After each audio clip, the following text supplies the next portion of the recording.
क्या सच में लीक हुआ यूपी कांस्टेबल भर्ती परीक्षा का पेपर?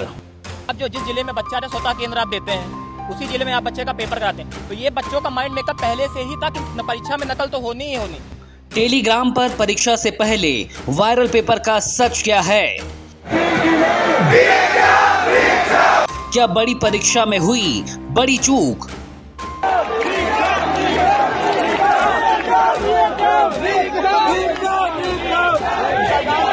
अभ्यर्थी दे रहे सबूत, दावे कितने मजबूत? पेपर लीक के कहां तक तार, कौन कौन गुनहगार? और ये सेकंड शिफ्ट का पेपर था, वो 17 तारीख को ही मॉर्निंग से पेपर वायरल था। और जो 18 तारीख का पेपर था सेकंड शिफ्ट का पेपर, वो तो बहुत सुबह के 18 तारीख के सुबह से ही सेकंड शिफ्ट का पेपर वायरल था। और हमें नहीं लगता कि जिस हर बच्चे तक ये पेपर पहुंचा हुआ है, तो जो है लिखित रूप से कुछ आश्वासन दे जिससे कि बच्चों का भविष्य जो है खतरे में है, और ये री एग्ज़ाम ही इनकी डिमांड है। बड़े तामझाम के साथ बड़े इंतजार के बाद यूपी में पुलिस महकमे में कांस्टेबल की भर्ती निकाली गई, लेकिन जैसे ही पेपर की बारी आई इंतजामों की हवा निकल गई। लाख कोशिश के बाद भी पेपर लीक का दाग लगने से बोर्ड खुद को बचा नहीं पाया। हालांकि बोर्ड अभी भी पेपर लीक से इनकार कर रहा, अभ्यर्थियों से सबूत मांग रहा, पर सोशल मीडिया प्लेटफॉर्म से लेकर लखनऊ के इको गार्डन में जमा अभ्यर्थी पूरे भरोसे के साथ पेपर लीक की कलंक कथा को बयां कर रहे हैं। अभ्यर्थियों द्वारा एग्जाम फिर से कराने की मांग की जा रही है, साथ ही अभ्यर्थी पेपर लीक मामले की जाँच कराने की मांग कर रहे हैं। सोशल मीडिया पर वायरल हो रही पोस्ट के बाद अब उत्तर प्रदेश पुलिस भर्ती व प्रोन्नति बोर्ड यानी यूपीपीआरपीवी ने अभ्यर्थियों से पेपर लीक पर सबूत के साथ आपत्तियां मांगी हैं। बोर्ड ने अभ्यर्थियों से मेल आईडी पर वो सबूत मांगे हैं जिसके आधार पर अभ्यर्थी कह रहे हैं कि यूपी पुलिस सिपाही भर्ती परीक्षा का पेपर लीक हो गया। दरअसल यूपी पुलिस भर्ती की लिखित परीक्षा 17 और 18 फरवरी को 4 शिफ्ट में आयोजित की गई थी, जिसमें 48 लाख स्टूडेंट्स शामिल हुए थे। इनमें 16 लाख महिला अभ्यर्थी भी थी। परीक्षा राज्य के कई केंद्रों पर आयोजित हुई थी, जिसमें यूपी के अलावा बिहार, मध्य प्रदेश, राजस्थान, हरियाणा सहित कई राज्यों के अभ्यर्थी शामिल हुए थे। 18 फरवरी को दूसरी शिफ्ट में हुए पेपर के दौरान सिटी मॉडर्न एकेडमी अलीपुर में परीक्षा दे रहे अभ्यर्थी सत्य अमन कुमार के पास से हाथ से लिखी हुई नकल की पर्ची मिली थी। ड्यूटी के दौरान नकल करते पकड़े गए अमन कुमार से हाथ से लिखे सवाल की पर्ची बरामद हुई तो ड्यूटी पर तैनात पुलिस टीम को बुलाया गया, जिसके बाद मोहनलालगंज में तैनात इंस्पेक्टर रामबाबू सिंह ने परीक्षा अधिनियम में केस दर्ज करवा दिया। इंस्पेक्टर ने अपनी तहरीर में अभ्यर्थी अमन कुमार से मिली हर एक पर्ची का जिक्र किया है। हाथ से लिखी पर्ची है और उन पर लिखे सवालों के जवाब को तहरीर में बताया गया।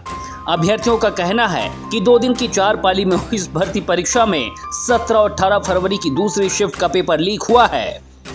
18 फरवरी की शाम 3 से 5 की पाली में हुए प्रश्न पत्र तमाम अभ्यर्थियों के पास और कोचिंग टीचर्स के पास पहले ही पहुंच गए थे, जिसे लेकर शिक्षकों ने सोशल मीडिया पर उसी समय पोस्ट भी लिखी कि पेपर लीक होने की बातें सामने आ रही हैं। सुबह 8 बजे से सोशल मीडिया पर एक पोस्ट वायरल होने लगा। वायरल पोस्ट के बाद जब पहली पाली का पेपर खत्म हुआ और उस पाली का पेपर वायरल हुए पेपर से नहीं मिला तो बच्चों ने भी चैन की सांस ली कि किसी ने फर्जी पेपर वायरल किया है, पेपर लीक नहीं हुआ है। लेकिन 18 फरवरी की शाम को जब दूसरी पाली में 3 से 5 बजे की पाली का पेपर हुआ, पेपर देकर बच्चे आए और जब मिलान किया तो पेपर हूबहू वही था जो सुबह 8 बजे के लगभग टेलीग्राम पर वायरल हुआ था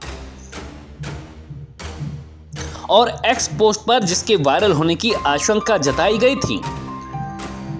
जवाब आया कि 150 में से 147 सवाल हूबहू वही थे, उनके ऑप्शन भी वही थे जो एग्जाम में आए थे। तो ऐसा कैसे हो सकता है? आशंका है कि ये जो हाथ से लिखा हुआ क्वेश्चन पेपर वायरल हुआ है, ये परीक्षा केंद्र से नहीं बल्कि जिस एजेंसी के द्वारा सिपाही भर्ती का पेपर बनाया गया उसके स्तर से लीक हुआ है। जब सभी विषय के सवाल एक साथ बनाकर एक क्वेश्चन पेपर तैयार किया गया, वहीं से हाथ से लिखकर ये क्वेश्चन पेपर रख लिया गया था और परीक्षा वाले दिन वायरल किया गया। हालांकि पेपर लीक की खबरों को निराधार बताते हुए बोर्ड ने कहा कि पेपर लीक मामले की जांच तभी की जाएगी जब अभ्यर्थियों की तरफ से प्रूफ दिया जाएगा। प्रूफ देने का आज यानी कि 23 फरवरी आखिरी मौका है।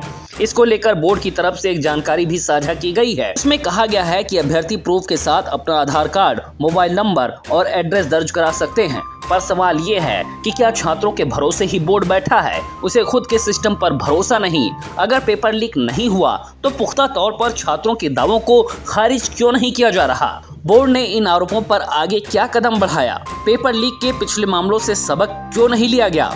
दरोगा भर्ती में भी ऐसा ही हुआ था।